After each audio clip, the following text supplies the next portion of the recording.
Hello students, welcome back to my channel and also welcome back to my another new video.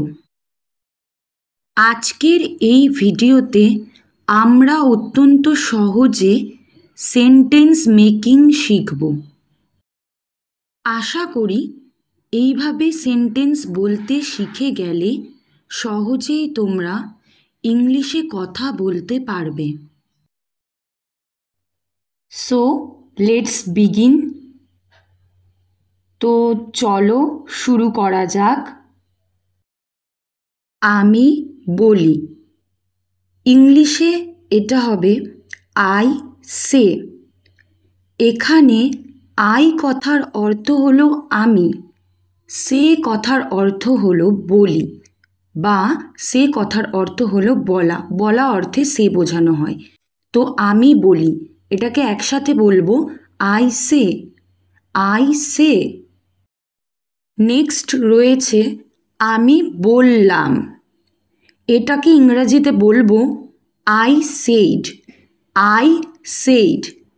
এখানে I কথার অর্থ হলো আমি, আর shed কথার অর্থ হলো বললাম, অর্থাৎ এটা পাস্ট টেন্সে রয়েছে।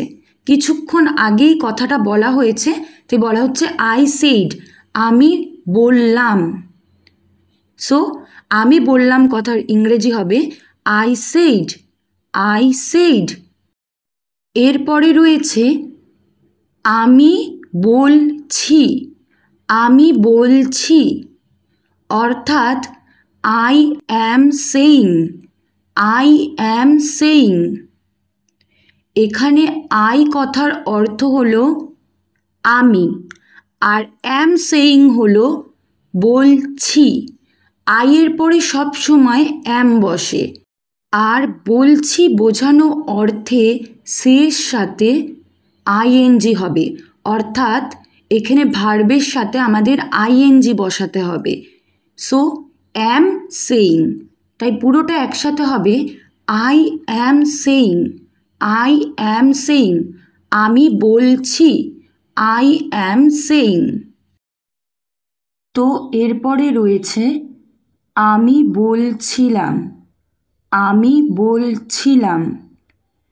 এর অর্থ হবে I was saying, I was saying.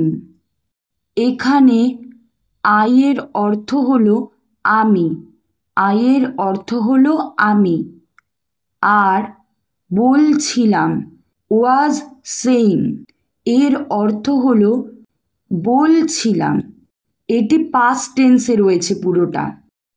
এক্ষেত্রেও মনে রাখতে হবে যে আইয়ের পরে ওয়াজ বসবে, যেহেতু এটি পাস্টে রয়েছে, আর ভার্ব সে তার সাথে আইএনজি হবে বলছিলাম অর্থে।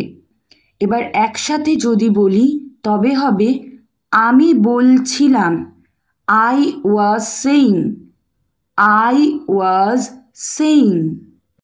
এরপরে রয়েছে আমি বলেছি, অর্থাৎ কিছুক্ষণ আগে কথাটা বলা হয়েছে, তো কিছুক্ষণ আগে অর্থে বোঝালে হবে হ্যাভ বা হ্যাজ। এখানে রয়েছে আমি বলেছি, তাই হবে I have said, I have said.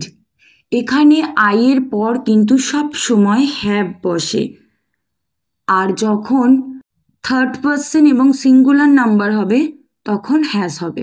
So এখানে আই কথার অর্থ হলো আমি, আর হ্যাভ সেইড এই কথাটির অর্থ হলো বলেছি। তো আমি বলেছি, এই পুরোটাকে একসাথে বললে হবে I have said, I have said. এরপরে রয়েছে আমি বলেছিলাম, আমি বলেছিলাম। এর অর্থ হলো I had said, I had said. এটি অতীত বা পাস্ট টেন্সে রয়েছে, এটি অতীতকাল বা পাস্ট টেন্সে রয়েছে। তো যেইভাবে আমরা প্রেজেন্ট টেন্সে হ্যাভ সেইড ব্যবহার করছি আইয়ের পরে, ঠিক একইভাবে পাস্টে বা অতীতে কিছু বোঝাতে গেলে বা অতীতে কিছু বলেছি বোঝাতে গেলে একইভাবে আমাদেরকে আই হ্যাড সেড বলতে হবে। একইভাবে যেইভাবে প্রেজেন্টে কিছুক্ষণ আগে কোনো ঘটনা ঘটে গেছে বলে সেটা হ্যাভ সেড হয়েছে, একইভাবে অতীতে কোনো ঘটনা ঘটে গেছে বোঝাতে হ্যাড সেড হবে। এখানে আই কথার অর্থ হলো আমি এবং হ্যাড সেড মানে হলো বলেছিলাম, বলেছিলাম।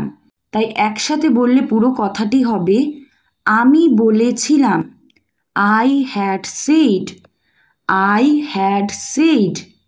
এতক্ষণ তোমরা দেখলে কিভাবে প্রেজেন্ট টেন্স এবং পাস্ট টেন্সে সেন্টেন্স মেকিং করতে হয়।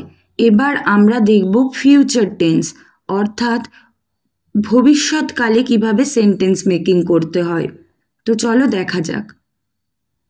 তো এখানে রয়েছে আমি বলবো, আমি বলবো, যেটাকে আমরা ইংলিশে বলতে পারি I will say, I will say.